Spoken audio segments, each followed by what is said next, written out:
So then now I'd like to make the last component in this UI library, and that is going to be a snack bar component. So some kind of little notification that pops up here when we do something. The example we're going to be looking at is when a user clicks on a button, it comes up with a little snack bar notification at the top. So first of all, let's just create this button. I'm going to do a div right here. Then inside that, I'm going to do a button with a class of snackbar-trigger. Then I'll just say inside, click me. Okay, so I've also copied a few styles from my GitHub repo, which I'm just going to paste here. Now, these are not styles that are specific to the UI library. These are just styles specific to what I've used here, a button. Right, the styles specific to the UI library are going to be the snack bar styles at the top when we make those. So if we save this now and go to the browser and refresh, then we should see down here this button right here. So when we click this now, I'd like to be able to show that snack bar at the top. So now let's head on over to the Ninja UI folder and create a new file inside, and we'll call this snackbar.js. So again, we're going to create a class in here. This one is going to be called snackbar. And inside this, we need a constructor. And inside this constructor, we don't need to take any parameters this time. We don't need to pass in any elements because we don't actually have a snack bar element already on the page. What we're going to do is create one right here. When we create a new class instance, we'll create a new element to be that snack bar. So I'm going to say this.snackbar is equal to document.create element, and that element is going to be a div tag. So that's the only property we really need here. So we also need an init function. So we'll say init, and inside here we want to take that snack bar, so this.snackbar, and then we want to add a class to it. So we'll say .ClassList.add, and the class is going to be snack bar so that we can style this in the CSS for this component. The next thing we need to do is actually append this element to the body tag inside the document. So we'll say document.query selector, and inside we want the body tag. So now we have a reference to that. Then I'm just going to say append child, and we're going to append this.snackbar. So now we've created this element when we call the constructor. We've added a class to that. Then we've appended it to the DOM inside the body tag. So now if I was to export this, I'm just going to come down here and say export, and then we're exporting snackbar as default. What I'm going to do now is just import this inside our index.js over here at the top. So import snackbar from / to say current directory, then ninja-ui, then snackbar.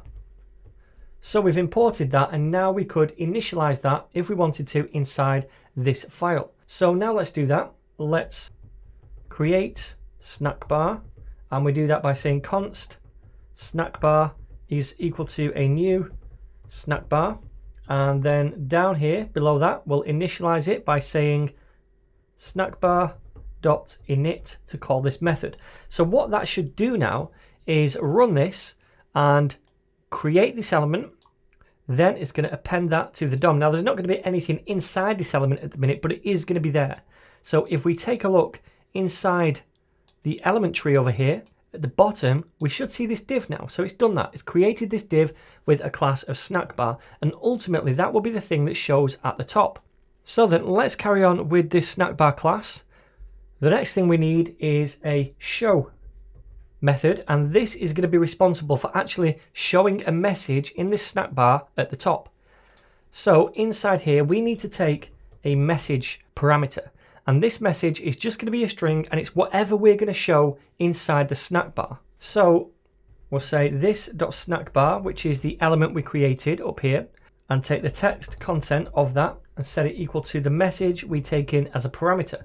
So we're setting the text content now of this thing at the bottom where we have a div with a class of snackbar. We're setting the text content of that equal to whatever message we pass into this method. So after that we can say this.snackbar.ClassList.add, and we're going to add an active class. So when the snackbar has this class right here, it's basically going to show on the page. If it doesn't have this class, we're not going to show it on the page.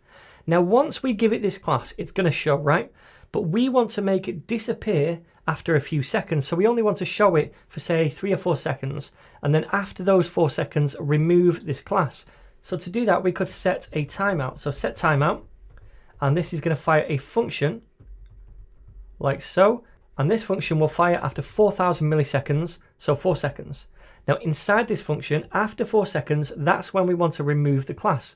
So let's just copy this and paste it inside here, and this time say remove. Okay, so it's showing or giving a class of active for 4 seconds, and then it's being removed. So now we need to call this method, but I want to do that when we click on this button. So let's attach now an event listener to this button down here with a class of snackbar trigger. So inside index.js, that is where I'm going to do this. First of all, we'll get a reference to the button. So I'll say const button is equal to document.query selector, and we want the snackbar trigger, or we could just say button because it's the only button on the page. So we'll get that, and then we want to say button.add event listener, and we're going to add a click event listener to this, and then fire a callback function when we do so. So inside this function, we want to say snackbar.show, which is the method we just created right here. So we're calling this method, and we need to pass in a message property. So let's say now this is going to be you clicked me with a smiley face, and then that message is passed in as a parameter into this method. We take that and we set the text content of the snack bar to that. Then we give it a class of active, and then finally after 4 seconds we remove that class of active. So if I save this now, what I'm going to do is come down to the bottom and click me. So when I do that, we can see this, you click me down here. This is the snack bar, but after 4 seconds it's going to remove that class of active. So it became active for 4 seconds, then it removed it. Let me do this again. I'm going to refresh, then click me. Notice we have the class of active right here, but after 4 seconds, it's going to remove that. So we need to use this class active to hide or show this, and we also need to show it at the top. So now let's create a CSS file for this. I'm going to call this snackbar.css. And in here, we're just going to paste in some styles from my repo. So let me paste these in and just explain them. So the snack bar is going to have a width of 200 pixels, padding of 20 pixels. The position is fixed. From the left, it's going to be 50%. So it's going to position it in the middle. But then we've got a margin left of minus 120 pixels. And we do that to reposition it in the middle, because it has a width of 200 pixels and a padding of 20 on each side, so 240 in total.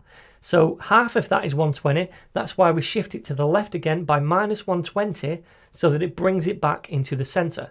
It's also going to be 0 pixels from the top. We give it a border radius at the bottom, so we have that little curved effect. Then a small box shadow, a background of this salmony color. We align the text to the center. The color of the text is white. The margin top is going to be minus 100%. So what that is going to do is take it up above the window. So by default, we won't see this. So the transition on all effects is going to be 0.2 seconds. So we have a smooth transition as well. Then when we give this a class of active, when we click that button, it's going to be margin top 0. So by default, when it doesn't have that class of active, it's going to be margin top minus 100%, meaning we won't see it on the page. But when we click the button and give this a class of active, then the margin top is 0. So then we will see it at the top of the page at the very top. So let me save this and then import it into this file. So at the top, I'll say import, and it's going to be // into the styles folder. Then we want / snackbar.css. Okay, so let's save this, cross our fingers and hope it works. So now I'm going to say click me, and now we can see this right at the top. After 4 seconds, it should go away because the active class is removed. Try this again, and we see it again. After 4 seconds, hopefully this class is removed and we don't see it. Awesome. So there we go, my friends. That is how to create snack bars as well.